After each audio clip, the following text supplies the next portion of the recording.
This is Brook Reeves with Impending Doom, and you're watching the Kingdomcore podcast.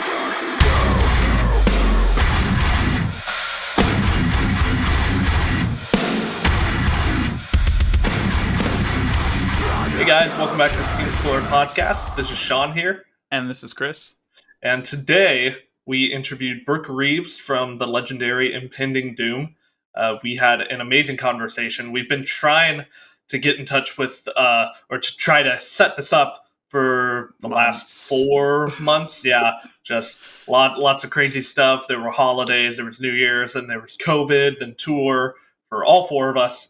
And so all three of us, we went on tour. It was awesome. Yeah, we went on tour. No, but we were so happy that that the timing and scheduling finally worked out to bring Brook on. Chris, why don't you let them know what we talked about?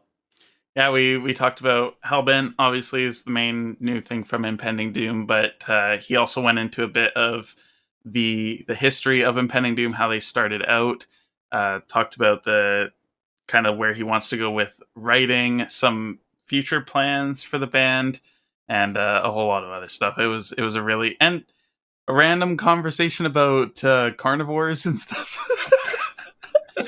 But yeah, no, it was a great conversation, and super stoked for you guys to hear it. Awesome. Well, with that, here is our conversation with Brook Reeves. Well, dude, thanks so much for coming on. We've been dying to get you on here the last few months. Yeah, so dude. I'm so happy this worked out, man. Thank you so much. I'm stoked, man. I'm really excited. This is great. Sweet. So you guys just got back from playing a couple shows, last week or a couple weeks ago? Yeah, 2 weeks ago, Indianapolis and Chicago. Yeah. Okay, sweet. Yeah. Those are, you guys played the tour with War of Ages and No Sleeper, and then you guys did those couple one-off shows, right? Yeah. So we did the ones with No Sleeper in them and War of Ages in Texas. Yeah, it was a Texas one. Nice. Yeah. First shows back since the pandemic? Were they? Yeah, I think they were. Yeah. Yeah. How'd it go? They went great. Yeah, they were fantastic. Like, better than what I could ever imagine, because it's just like we were off for so long. Mm-hmm. Even like before the pandemic, we never really toured. So it's just like, and bands are constantly coming out, and newer bands, and people's attention spans are 2 seconds long. So you think like, oh, we got left in the dust. No one's going to come to our shows anymore. But it turned out great. I couldn't be more pleased with how they all turned out.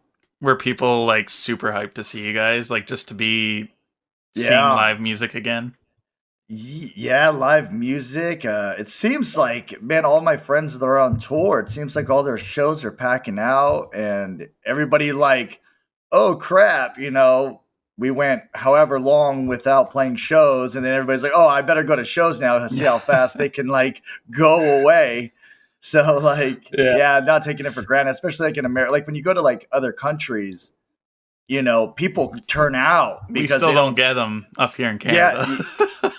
I'm seeing all these people in the States like going out on tour and going to shows, and I'm just like, they're starting to come back over there, right? Like they're coming a little bit. Technically, like restrictions wise, where I live in British Columbia, you can now. There's just not much. What do you mean? That I'm interested coming through. Right. What do you mean though? Like they're well, up until the fall, it was kind of like nothing. Like you couldn't have an event of anything. Wow. Even in an arena, it was like very minimal amount of seats. Really? You could, even if you're it wasn't even like a vax thing. It was just like, it was just across the board. And then they kind of opened it up in the fall. And I just think music scene wise, like there are shows happening in like Vancouver, but not much in the way of this scene that's interesting to me that I would fork money to go over there to go see a show. It's like, where are you? I'm on Vancouver Island in British Columbia. I have no idea. What's that close? Is that close to? Do you know where Vancouver is? Vancouver's like above. Isn't that above Washington? Yeah, like just above Seattle, like across the borders, Vancouver. Yeah. If you look at a map and you see a giant, weird shaped island on a 45-degree angle next to, so it's North like an America, island. That's where I am. Yeah, it's like a big island. Really? Yeah. I had no idea. Yeah, That's awesome. I don't know the population, but it's definitely like probably almost 500,000 people live on this island. Like it's a big island. But what's the venue? Like what's the venue you guys have? The That port you go feeder. It's just we don't really have like a heavy music venue on the island. I have to like go over to Vancouver, and they have like the rickshaw boat? feeder, and Yeah, he takes a ferry. yeah, Do you have to take a ferry? yeah, and it's What like the- if I want to take my car over and like Yeah. stay overnight for a show, it's like a couple $100 total, like to just go to a show, like just to travel there. It's like And $75 each way for a ferry ride on with a car. And shows are becoming more and more expensive as well. Yeah. They So are. Yeah. the few times I've gone down to Seattle or gone over to Vancouver, it's like I make it a weekend trip. You know, I know that I'm spending like a few $100s to go see anybody. So And you love living there. for the most part. Rick's trying to get you to move. He's like, come on down to Texas. Yeah, buddy. Man. We're one of the most expensive places in Canada to live because our climate isn't like it's actually pretty good. We're in a temperate rainforest, so we get a lot of rain, but we don't get like crazy amounts of snow like the rest of the country. So Yeah. it's like the tropics of Canada. Pretty much. Sweet. Yeah, I'll go over there. Why not? Yeah, no, dude, come over. I'll play the old port. I don't know if I don't surf at all, but I don't know if you've ever surfed, but Nah. we got Tofino up on the island here. It's like it's world famous for surfing. For surf dudes. Yeah, Yeah. No, it's our Long Beach. Yeah. So Chris, you should be a rep for Canadian tourism. Yeah, no kidding. I want to go now. Stay away. We have too many people on this island. It's so crowded. I hate it. I feel you. That's how I'm feeling about Texas right now. Too many people coming over here. Texas is huge. Yeah, And- no, yeah. it's booming. It's booming.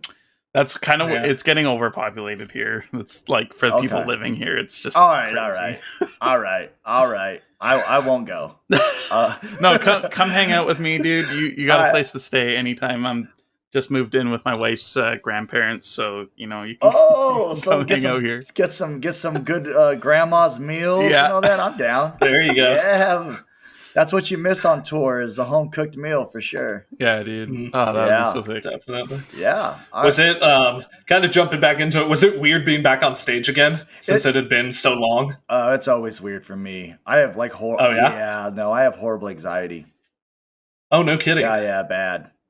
Yeah. Yeah. Is it like while you're on stage, or is it just like up until you get on stage, until. and then once you're there, you're Yeah. comfortable? Yeah. Okay. Yeah. Once like the intro goes and then the song starts, then it's like a whole different me. But like prior to that, like I'm shaking, like I can't. Oh wow, Yeah. dude. Oh, Like man. so many people I know are just like, you know, they're sleeping or whatever, and then their guitar player wakes them up and like, hey man, we're on in 5 minutes. He's like, oh okay, let's go, yeah. And it's just like me. I haven't eaten all day. I don't do anything all day. I stay in the corner and I don't talk to anybody. So it's Oh, just man. Oh, like, wow. yeah, totally different. I'm like, how do you do that? So yeah, That's crazy. so yeah, so playing shows up until when we go to start playing, then I'm fine. Yeah, then it's all good. And Okay. yeah. Is there anything you do to combat? Is the anxiety there all day? Like as soon as you wake up on show day, you're just nervous all day? Yeah. Yeah. So on a tour, you're like the whole time. Yeah, no, the whole time. Like legitimately the whole, man. until after the show, then I'm like, yeah, let's go eat, let's go have fun. Yeah. And then the next day rolls around and I wake up, I'm like, oh God, I gotta do this again. And yeah, no, I'd much rather record and just record music. Mm. And then yeah. But I like once I start playing, it's fun. Yeah, Yeah. for sure. Yeah. I get this I get huge that. thing like my voice is just gonna go out or something. I see. You know, Has that ever happened during a show? No, never. No? I've only missed like one show out of the 20 years we've been doing the show. Oh wow. That's a Yeah. good record. Yeah, it's decent. Yeah. How No, do you have like a rough estimate of how many shows you've played? I was literally just thinking that. I have no idea. So like 1,000 maybe? 5,000? Maybe. Not 5,000. 5,000? Nah, I don't think 5,000. Is that what Chris No, I was said? He about said to say 5,000? 500. And he said Oh. 1,000. Yeah, you're closer. You're probably closer. Probably 500 to 1,000. Yeah, something like that. Okay. Yeah. That's a lot. That's cool. Especially Yeah. only to miss one. Like, And then the guy from Did you guys have a fill-in on that night? Or not really. The guy we were on tour with the Acacia Strain, and he went up there for a Okay. couple songs. oh, nice. And then I think he got over it and just like dropped the mic and walked off the stage. yeah, he's like, I only memorized these 2 songs. I can't do anymore. Well, I just He's think like, this is too Christian for me. probably. And the funny thing is, I think was it after or before? I think it was after he got laryngitis or something on a tour, and then he hit me up day of, and he's like, "Hey, how many Acacia Strain songs do you know?" And I was like, the bad ones, like the ones that like, and he's like, "Yeah, I lost my voice. You're gonna have to sing for me." So I did like a few shows with them. Yeah. Wow. Oh, no way. Yeah. That's pretty cool. Yeah, it was really cool. Yeah, and we've toured with Acacia Strain a bunch of times back in the day. So, and I love that band. Like, they were great friends of mine. So I was happy to help. That's awesome. Yeah. So jumping into, you said you much prefer recording over playing live. So let's jump into Hellbent, dude. Yeah. You tricked us all when you said it was going to come out in January. Yeah. You guys just dropped it in October. That was the greatest surprise of the century. Did David tell you the story on that? David did tell me. I'm not sure. We can edit this out if we're not allowed I to don't know tell it to the public. I don't know if you're allowed to or not either, but it's out, so I don't know why not. But we'll say it. So yeah, it was supposed to the album was supposed to come out January 14th, and we were shooting for it, like we were done in I'm gonna make up a date, I don't know, like September or something. We were done like in September or something. And we were like, we want this out like now. Yeah. Like, put it out. Like, what's the point of waiting? No, like, albums don't sell like they used to. So it's like you're not Right. But they wanted to get their pre-sale. The record label wants to make some money, so they sell, the shirts and all the records and the vinyls. So they want the anticipation. So I get that. But as an artist standpoint, you want the thing out like right when you're done, because you want to reap the benefits of what you've worked for. And so they're like, no, the closest we can do is January 14th. And then we're like, all right, well, we're just gonna have to wait, 5 months or whatever. And then turns out the mailman of the record label, God bless him, I love him, mailed out like a bunch of pre-orders, like 4 months ahead of schedule. So good. Yeah, it's great. He had to be a Doom fan. 100%. I want to know his name. I want to call him. I want to thank him. But yeah, he mailed out a bunch of pre-orders, and they're like, well, it's going to either leak or we can control we can control the rollout besides the random, uploads on YouTube or whatever, and get like a bad quality sound or, so they just released it, and yeah, it was great. It's fantastic. Honestly, I'm glad it came out when it did, because otherwise it would have only been out for like a month and a half at this point. Like, it would have been. Is that true? Is that crazy? It feels like it's old crazy. now. Yeah, exactly. Old. Yeah. I remember the night that it was supposed to come out, I was on Apple Music checking out all the new music that did come out that night. Yeah. And for whatever reason, Apple Music said that Hellbent came out that day. It like fast forwarded back to or forward back to January, and I was like, "What? This thing's already been out so long!" Like it was just crazy. Yeah, no, it was perfect. It was just better than I could imagine. So I was stoked. You guys were just sitting back like, "This is amazing!" Like, it was great because we had shows planned and everything. So we're like. I think we had the shows planned, so we did the Texas dates in January. So it was supposed to be like, album comes out, then we go to play these Texas shows. But by the time we played it, now when it came out, by the time we played the Texas shows, people already knew the song, so it was a lot. It was funner.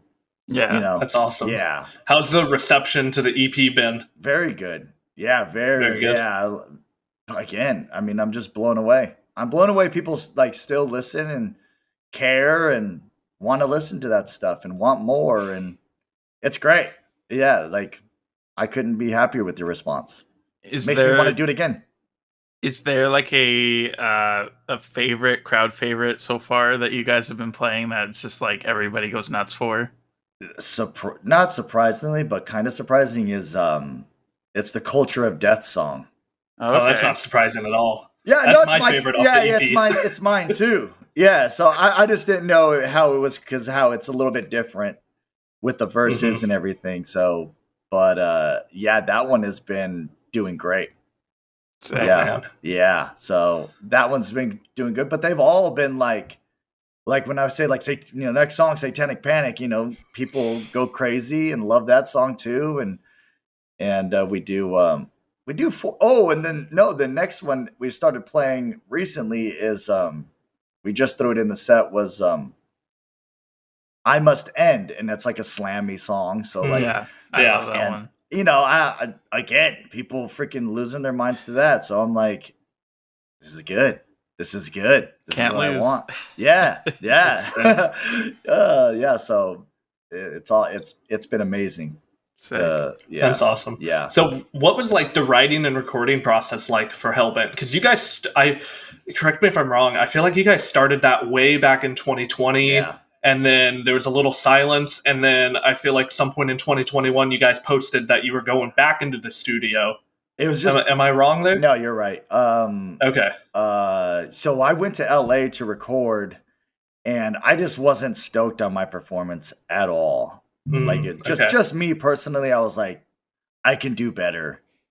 And so we just recorded. Then me and David just sat in my house and we just recorded at my house and went through it together. And it turned out much better. I'm glad we did that because it turned out much better. The patterns, my performance, my sound, my tone, everything was. We were able to take our time and instead of being like crunched by like being in a studio or whatever, being in a set of, you're only allotted a set amount of time when you're in a studio. But at my house, we were able just to, knock out as much or as little as we wanted and just to get it done. So, yeah. Again, yeah, it would have probably been out much sooner if we did it the first time, but I'm glad we waited that time so I can re-record it. Yeah. That's cool. Yeah. Like going into Hellbent, was there a conscious decision to make it an EP opposed to full length? Because this was, 100%. Yeah, because the thing is, with all our other albums, I feel that you put 10 songs out and then only like 3, 4 max, maybe 5 if you're like amazing, get attention. Like get real good attention.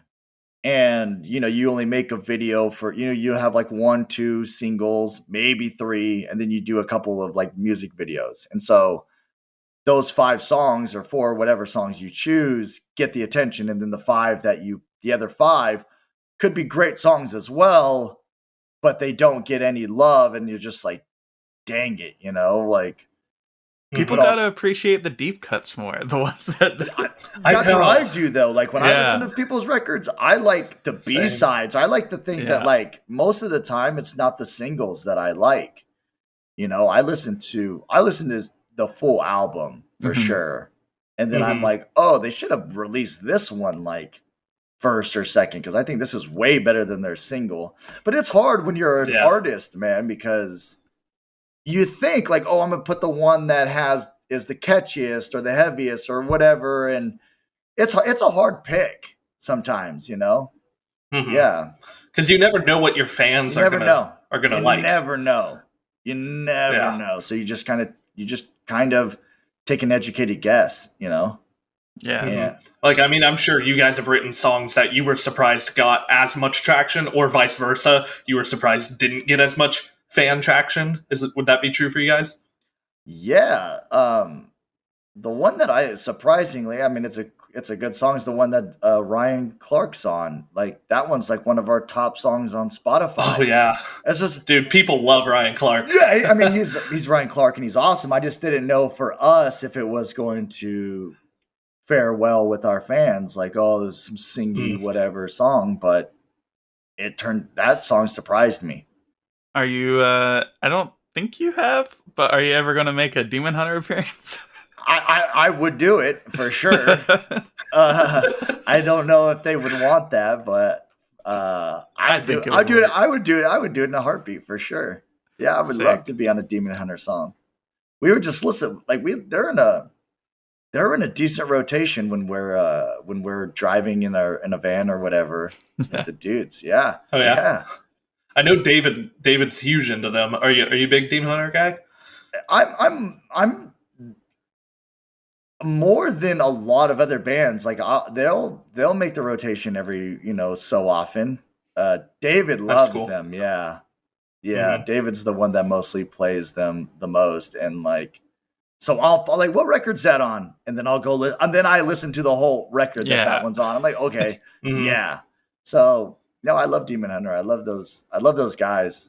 I know a few of them. Have you guys ever played a show with them? No. Probably a festival or something. I don't even think a festival. No. That's crazy. Yeah, never play. I don't think so. Yeah, I would love to. I would love to see them live. I've never seen them live. Oh, they're really good. Do a crossover tour, Hellbent and Songs of Death and Resurrection. The acoustic version. Yeah, I would love that. I love the dynamics of an acoustic or with some heavy stuff for sure. And that's what's happening in like the evolution of heavy music is like it went from like who can be the heaviest and all that stuff. And still people are obviously very write heavy music, but just the way that they're fusing like Bad Omens or bands like Sleep Token. Have you ever heard of Sleep Token? Yeah. The way that he can just sing, and then they got the heavy, just that fusion is it's so good. The talent is just ridiculous nowadays. It's just like these, and just like Spirit Box, like the way that they're doing it. Fun fact: Spirit Box is from my island. Are they really? Yeah. I wrestled a bear once from Canada. No. So as far as I know, they moved to the island and then they started Spirit Box, but like what do they represent? Victoria, like so when they go on stage, what do they say? Like, where is Spirit Box from? Yeah, I don't know if they still. I think they claim it that they're like we claim that British Columbia, from Canada, but no, they're from my island, dude. That's cool. I passed up an opportunity to see them like just before they blew up. And I was like kicking myself, but I've followed them literally from like their second song that they ever released because like I knew somebody who was in one of their music videos, so it was they're great. Like they're when they came out with a banger. Like their first like 4 or 5 songs that they ended up doing that first EP, that was like what I knew them for, and then I didn't listen to them for like couple years, and then all of a sudden they're huge now. They're massive, and rightfully so. They should be. They do it well. But that's just the way music is nowadays. It's just like the talent is there. Like I guess you just now the evolution of just like the scene is growing so much that everybody's now, like bands like Wage Wars on tour with freaking Slipknot. Yeah. I know. I can't believe that. So that's amazing. Like that just shows like this scene is getting some good recognition. It's cool because it's growing all the bands, right? Like it's great. Or Lorna Shore they were going to do a tour with Bring Me the Horizon. Yeah. Like a stadium tour. Like that's just crazy. Yeah, they're like a straight like death black metal band version. It's just like, and they're doing it. Like it's insane though. The amount of attention that band's getting right now. I couldn't be happier for them as well. Like I'm stoked for them. I'm stoked for all these bands. Like they're doing great. They're taking the scene and they're just elevating it. I got nothing but props. Now that heavier style's coming back, are you guys ever gonna crack out Nail Dead Resin stuff? Well, we're not cracking that out for sure, but Dude, you're probably so sick of getting asked that. no, it's fine. It's just it's too much. It's too for me. It's just like that's not fun. Like I just like to like do this kind of thing and and just vibe with the music instead of just like just going insane with it. Yeah. No. But where we were in the talks today, I was talking to David and Manny, and we are going to write. I think it's going to be pretty death metal-y, just really slammy. Okay. Yeah. We're gonna go. We're gonna dive into that. Yeah. Why not? Like Cannibal Corpse? Yeah. Exactly. Like I was just showing. That's funny you said that because David's like, we need to go like some like death metal roots stuff, and I'm like, all right. And then I sent him a picture of it, a Cannibal song I've been listening to, and I think like Cannibal, but like obviously make it our own and do what we do. Mm-hmm. But yeah, just really grimy and dirty. But is that another EP coming up? Yeah, that's the idea. Yeah. We need to. We're just gonna keep cranking. We're just gonna keep cranking them out. Sweet. Yeah, that's awesome. At the Doom HQ. At the Doom HQ, baby, let's go. So, dude, what is the Doom HQ? For those who don't know, well, it's a big building that we built that is perfect for. We want to do like streaming live shows, and it's our building that we do. We do all our own merch. So it's where we run our merch. It's where eventually we're gonna do a podcast as well. Sick. Yeah, me and David want to do that. We want to do. We shot our music video there. We shot both the two music videos were shot in the building, and yeah, so we do our merch there. We want to do a podcast there. We want to do live streaming shows there. It's all in the works. Yeah. Yeah, we're still working on that. We're trying to get Manny to move out here, so it'd be a lot easier. Yeah. So we push him every day. Manny's out in my area, right? I'm in the OC. He's in like Silver Lake, LA area. Oh, gotcha. Okay, that's a bit further from me. Yeah, he's in the midst of all that cool stuff over there. All the cool. Oh man. Yeah. Don't get me started, man. Don't get me started. But what I do want to get you started with, I'm going to ask you a question. Okay. So me and you follow the same carnivore pages. Dude, I saw that today. Yeah. So you and I, dude, so are you strictly carnivore? No, so I'm just animal based. Me and my wife started this about maybe 2 months ago, and we've been strictly animal based, like no seed oils, none of that, for like about a month now. Are you doing like? So my thing is because I'm the same way. Like Chris is so lost. Well, I mean, just strictly animal based. Just strictly like you do like raw milk, honey. You do like raw milk, raw honey, raw dairy. So you don't fruit. eat vegetables. No, vegetables because vegetables are toxic. Yes, that needs to be discussed more, dude. It does. Like, why do we just accept that vegetables and green stuff is great for us? We just accept it most of the time. Like, eat your vegetables is just something we've been told our whole lives. But you can get the same nutrition from animal-based products as you could, and without all the crap that's like in plant-based stuff. Yeah. But I feel much better after I just slam steak and chicken and stuff like that. Dude, same. I feel like so much better. Yeah, I just feel the testosterone. I just feel like I can just run through a wall, dude. Yeah. You that's awesome. You pull up on the stage when you go on stage, and you just have a little table with like a giant steak, and you dude, slam just it. Like raw ground beef. Literally, me, David, and Manny. Well, we go to steakhouses before. More David and Manny because I don't really eat before shows, but like we like slam a ribeye before we go on stage, dude. I love Yeah. that. Yeah, it's fantastic. It's a great pre-show meal. Nice. Yeah. There you go. Yeah. But my thing is what I can't. It's just like I got a sweet tooth. I love sweets, man. That's bad. I don't do too bad with it, but like if you want to just strictly just carnivore, yeah, I'm bad when it comes to the sweets. Yeah. But I thought that was cool. I saw that you do that. I was like, oh hell yeah. I know. I saw you like my comment earlier. I was like, whoa, Brooks carnivore too? Yeah, dude. I wish I could just go full blown. Yeah. I want to. Eventually I will. Eventually. That's sick. Yeah. Sweet. It helps with the metal tunes for sure. I'm like the complete opposite of Cattle Decapitation because he talks about killing humans for killing animals, and I'm killing animals to have humans thrive. Are you guys gonna have a beef track? No, hell no. That guy will smoke anybody. He's like the legend of vocals. Like, heck no. There was a pun hidden in there.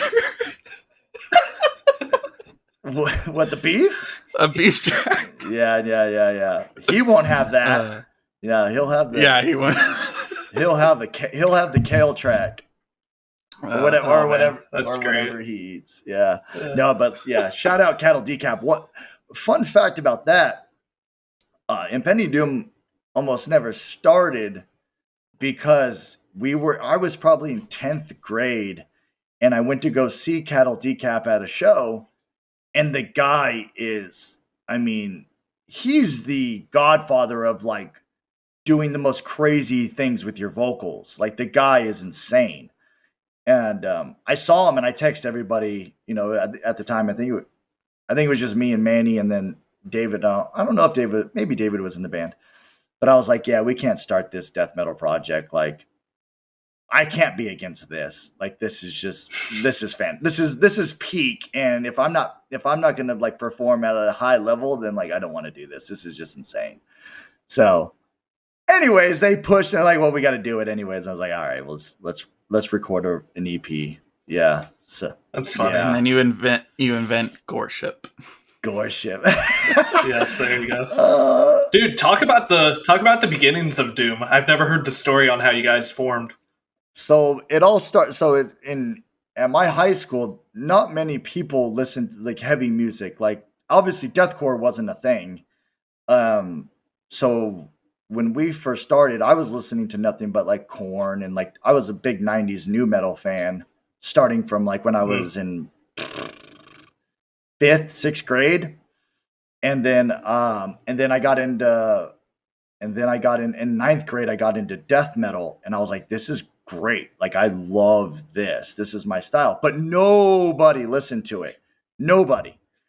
And it was brought to what really got me into death metal was my friend. I played baseball. I played baseball my whole life. And my buddy, I was listening to my headphones while like before practice. And he was like, hey, after practice, you like heavy music, right? And this guy, he was a Christian guy. I was on the fence with Christianity. I went to church a little bit, but I would call myself a Christian at the time, but I wasn't like really doing anything to be a Christian. Wasn't like going to church or anything like that. And he's like, you like heavy metal, right? And I was like, yeah, what are you going to show me? Some like, you're going to show me Under Oath or something like that? Like, what are you going to show me? And he was like, come to my car after practice. I was like, all right, sure. And went to his car and he showed me and he's like, all right, this band's called Aborted. And I was like, all right, I'm intrigued. And seriously, and dude, the album is called Gormageddon, and changed my little brain, dude. Like it switched right there, and I was like, that's what I want to do. I can do that. And what year was this? 2003 or 4. Okay. Yeah. And so I was like, I got to do this. I've got to do it. So I've got to find someone that's going to play with me. So I had no one, like I said, no one listened to that type of music. And then I was a big skateboarder at the time too. And my friend was like, hey, you like heavy music, don't you? This is another friend that like these people were just popping out of the woodworks. I had no idea that any of them listened to it, and he didn't listen to it, but he's like, you like heavy music, don't you?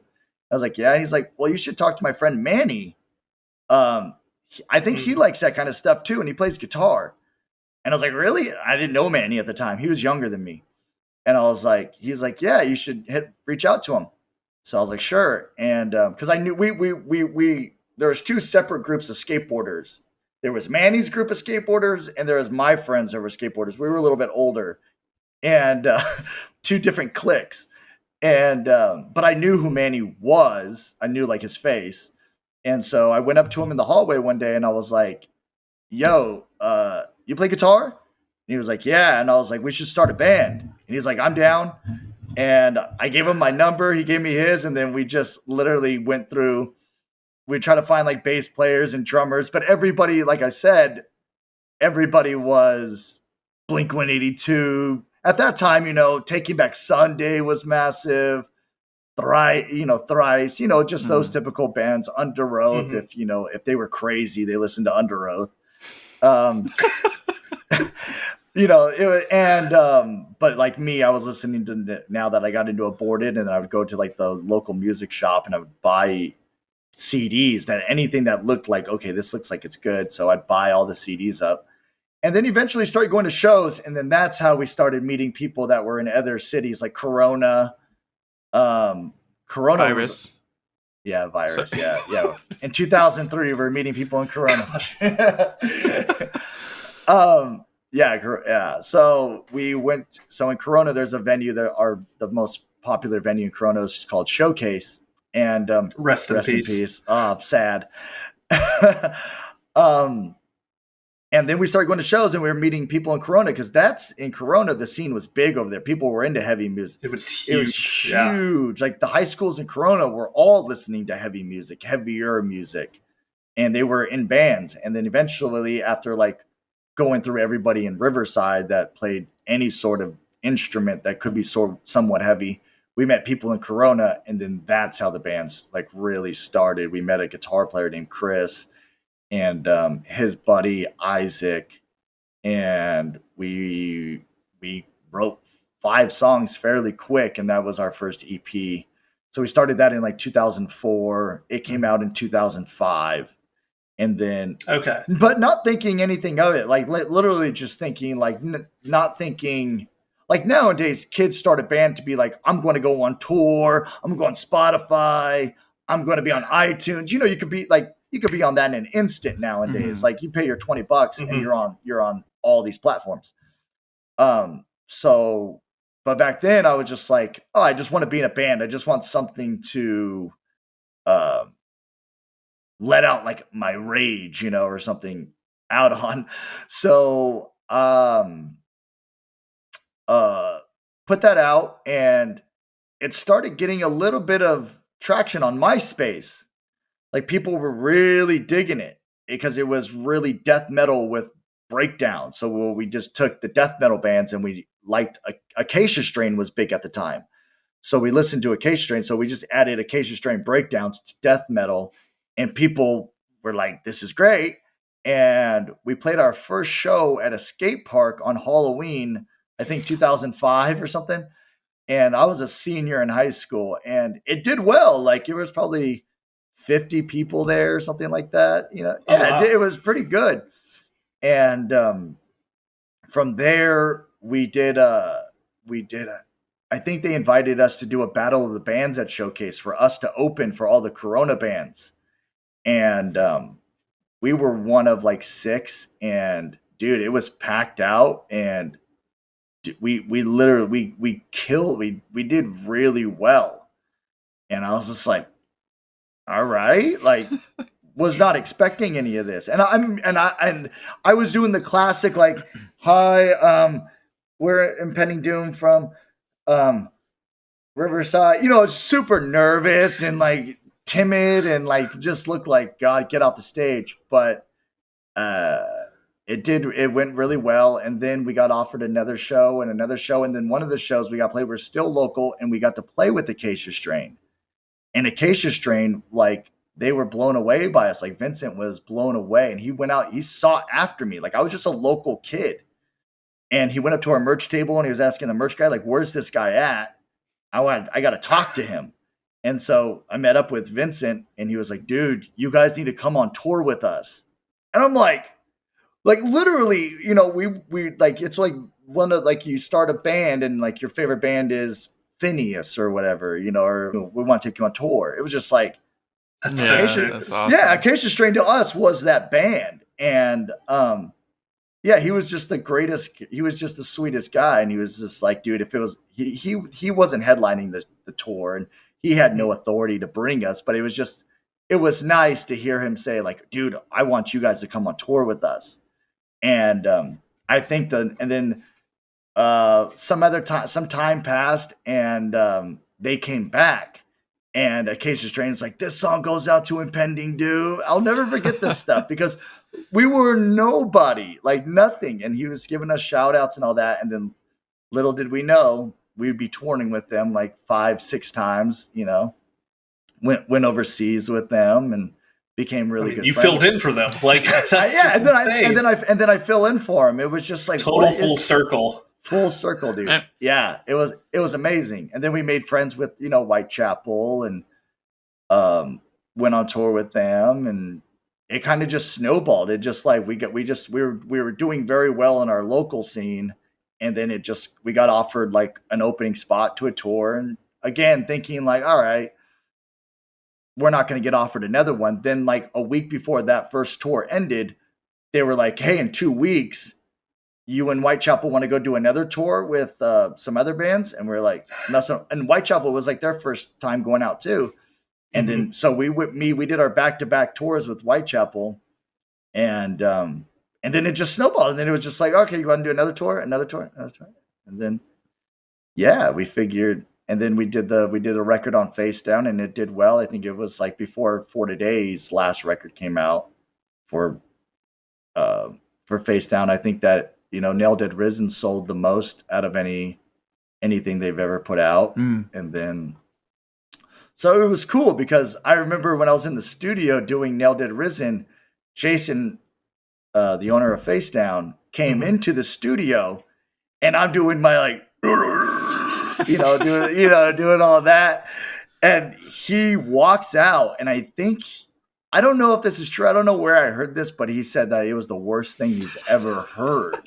This is before Nail Dead Risen came out, Yeah. And he was like, why the hell did I sign these guys? This is god awful, because he's so used to like hardcore, you know, Comeback Kid or you know, stuff like that. And and little did he know it did fairly well for him. It did well for us too. So it's funny you mentioned that, like, because this is no shot to you guys at all, because like I'm actually a big fan now. I was telling Sean just before you came on, was that I'm pretty sure back in the day, like early days of YouTube, you know, like 2007, 2008, it's still pretty small. I'm pretty sure my brother found a clip, and like a music clip, and I'm pretty sure it was from that album or something like that. And this was before I got into metal. Like I was just getting into rock, and I could not stand screaming in any way, but we heard that, and we couldn't like help but laugh, because we're just like, this is like the funny crazy metal that's just like you can't understand it.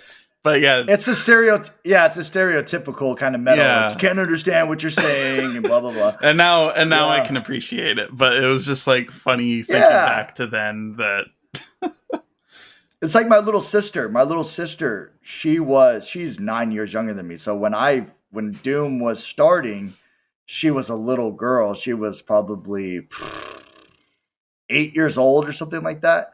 And as we were growing up, so we're on like the third album, and now she's in like high school or whatever at the time, or beginning of high school. And she was like, oh, how do you play that stuff? That stuff is like, it's not even music. I'll never like that stuff. I don't like it, blah, blah, blah. And now she does. And and then fast forward a few years later, hey, can you call the guys in August Burns Red, because we want to go to the show? And I'm like,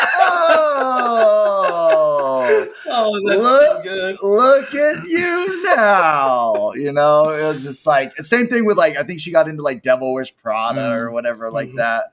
And I was like, oh, that's funny. yeah.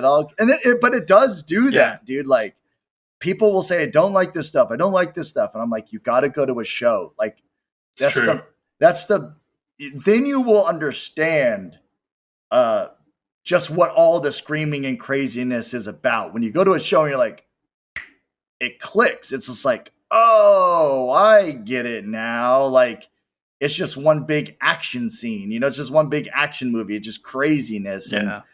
And it evokes some sort of emotion out of people. And it's just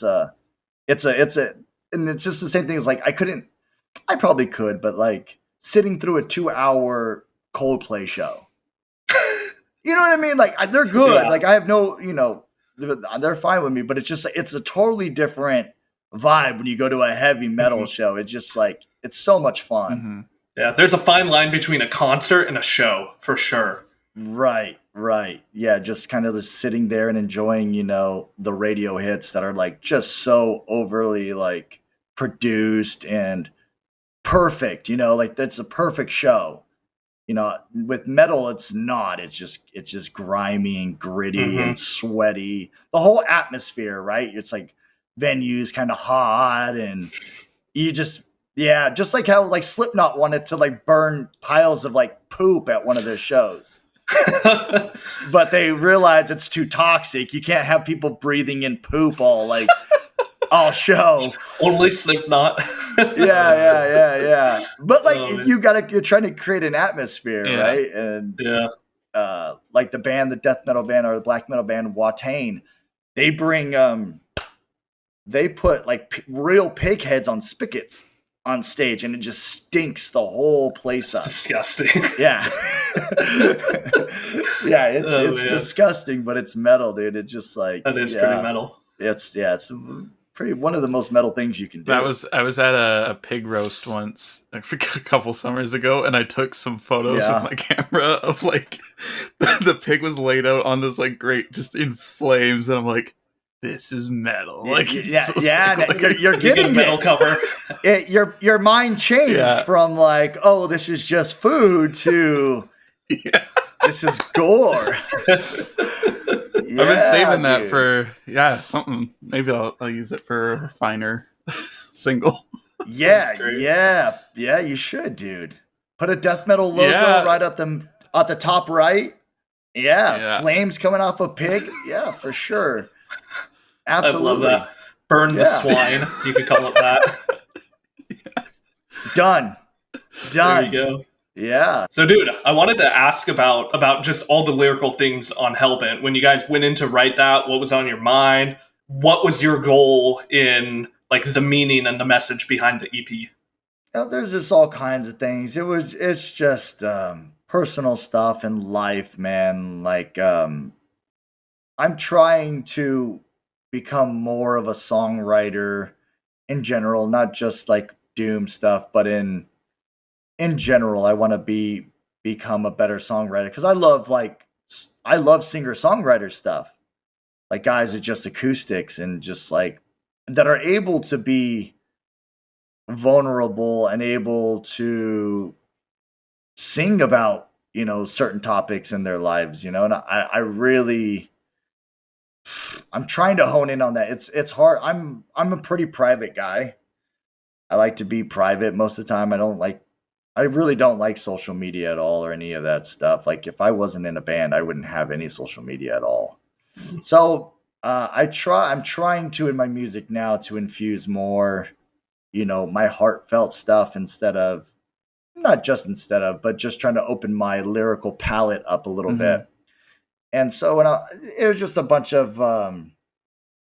my things is like it's like what I get anxious over, what are my social, I guess, anxieties, my things that I wish I can change about, you know, me, and how to become more of a man of God.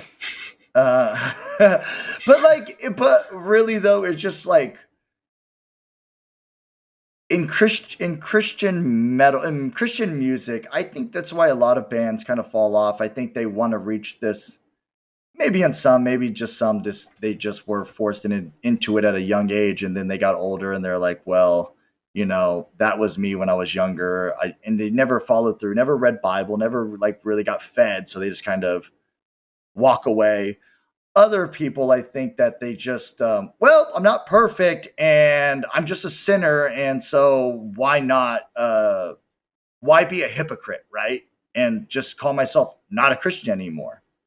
And so, like, I really want to talk on that subject of grace and of not being perfect and having real emotions. I think that we're all good with like crying and showing that sort of emotion, but it's just like as a man, it's just like we have anger too, man. Like I feel like it's that gets pushed aside. Like you're Mhm. not supposed to be angry, but you can cry and be vulnerable there. Like that's fine.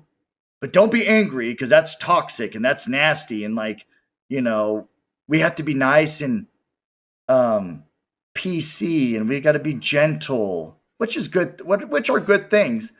But as men, we go through a lot emotionally and we can't show it. We can't like I'll never really show you'll never see me on social media like blabbing about any sort of emotional things because I just won't do Mhm. it. I have a group of guys that I'll do that with or whatever, but like I try to use music as a way to um express sort of my anger and my frustrations in society and in the Christian way of life because I'm not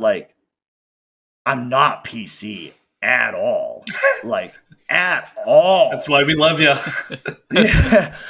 At all. Like I can't do it. I can't and that's the thing too. I feel like you have to be fake, right? Like some people Hmm. just have a natural, just nice, kind people. And that's fine. That's great. I freaking love that.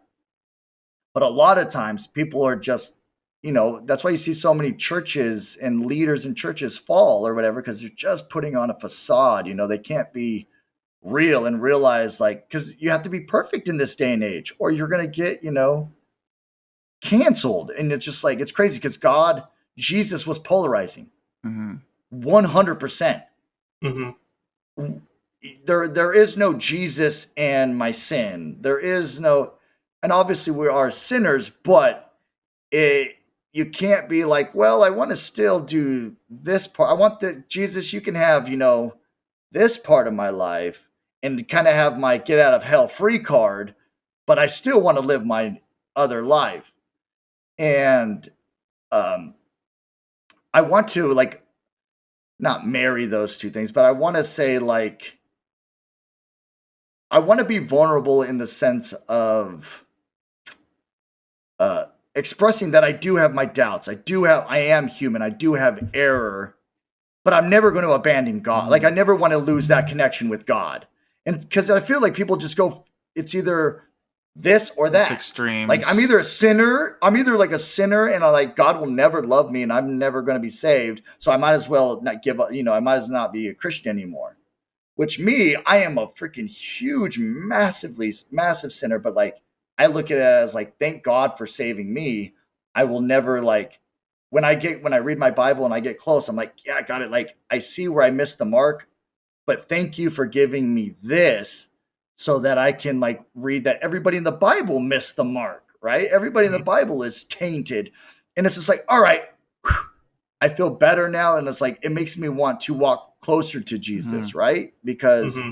I realize, like, all right, these people aren't perfect. And nowadays, that's all we see is like, you have to be this perfect person. And that's what I try to do in the music is kind of say, like, man, I'm jacked up, but I would be even way more jacked up if I didn't have a savior that forgives me and who I can turn to for strength or whatever courage or whatever I need at the moment, Mhm. right? Like I feel like I'd be I'd be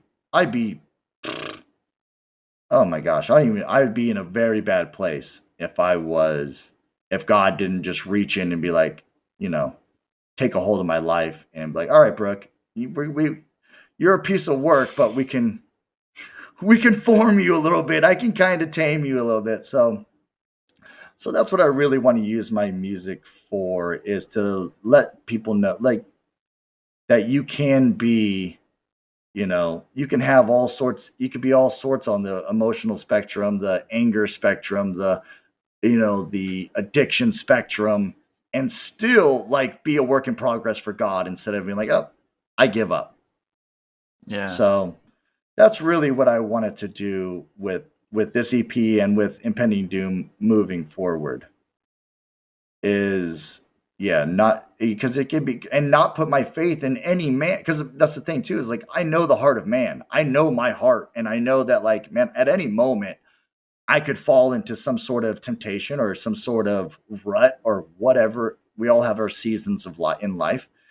And so my faith is not based on any pastor, on any band, on any person at all. Every pastor in the world could have an affair, could embezzle money, could do all, and it's just like, all right, I still follow Jesus. You know what I mean? Like, Jesus is still the same. Jesus is still the same. Like, I know guys are going to fall. Like, I know that head pastor that makes $20 million a year. Like, and he had an affair. Oh, I'm so shocked. Really? The celebrity pastor did that? Oh my gosh, I would never have thought that. It's like, give me a break, that's so, but it's sad. It's sad in a sense, because it's just like they get, it's just like you're one and done a lot of the times. Yeah. And it sucks. It sucks. It depends on, and that's why, like, nowadays, where kids just want to be, or people in general want to be the head of their church, right? Like, people don't want to just serve to serve. People want to serve now to be, like, recognized and be the cool person right at the church with the cool hair and the cool shoes and the cool this, and, look cool and be like pretty much a model on social media. That's what, and it's just like, oh, and when things got rough, you fell. Like, no crap, because it's all for the wrong reasons for a lot of the times. And I am a fallen man, but I believe in a resurrected God that can do miracles in anyone's life and can continue even when you go through your bad, rough patches in life, when you go through your worst seasons in life. That doesn't have to be the end of, like, oh, I tried and it failed and it's over, Yeah. So, yeah, man, it's I don't know. It's on my heart, to really, the whole Sunday school mindset of, like, don't cuss, don't drink a beer, don't, like, I'm just like, yeah, I mean, whatever. But if you do those things, it's not like, oh, I'm a horrible Christian now. Screw me. Like you said, it's extremes, right? Like, and people want to look at you under a microscope, and of course they are, but it's just like, yeah, it's sad when you see those kind of Christians that, like, if I was on here drinking whiskey or whatever, then they'll be like, oh, I told you he wasn't a Christian. I told you. I knew he wasn't. He's an alcoholic. I knew it. I was just like, oh God. Drinking the devil's juice. You're horrible. I was just like, oh my Lord. It's just like, I try to stay away from those people as much as possible. That's religion, right? When you put those kind of rules, and that's the religious aspect that keeps everyone away. Oh, not everyone, but a lot of people. But like I said earlier, Jesus is polarizing.